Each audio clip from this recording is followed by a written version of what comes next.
চট্টগ্রাম বন্দরের সক্ষমতা বাড়ানোর পাশাপাশি বিশ্বমানের সেবা নিশ্চিত করতে এবছরেই বিদেশি বিনিয়োগ চায় সরকার। এছাড়া নিউ মুরিং কন্টেইনার টার্মিনালের অপারেটর পরিবর্তনের মাধ্যমে বন্দরের কন্টেইনার হ্যান্ডলিং সক্ষমতা আগের চাইতে বেড়েছে বলে জানিয়েছেন বিডা নির্বাহী চেয়ারম্যান আশিক চৌধুরী। চট্টগ্রাম থেকে আরও জানাচ্ছেন সৈয়দ তাম্মিম মাহমুদ।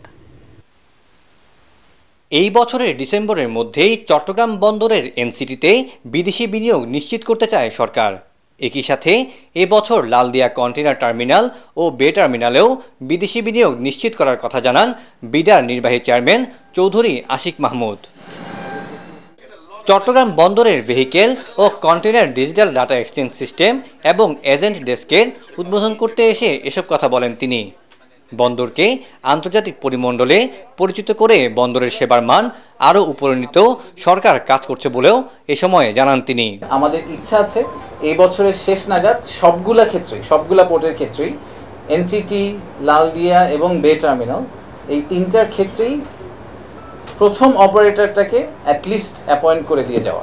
এদিকে নতুন এই সফটওয়্যারে সময় বাঁচার পাশাপাশি দুর্নীতি অনেকাংশে কমে আসবে বলে আশা সংশ্লিষ্টদের।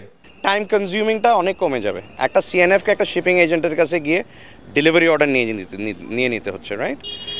এখন এগুলো সব অনলাইনে হয়ে যাবে।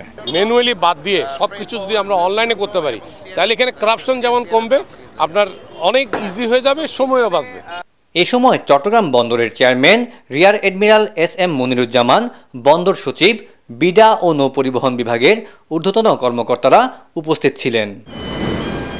সৈয়দ তাম্মিম মাহমুদ, এটিএন বাংলা, চট্টগ্রাম।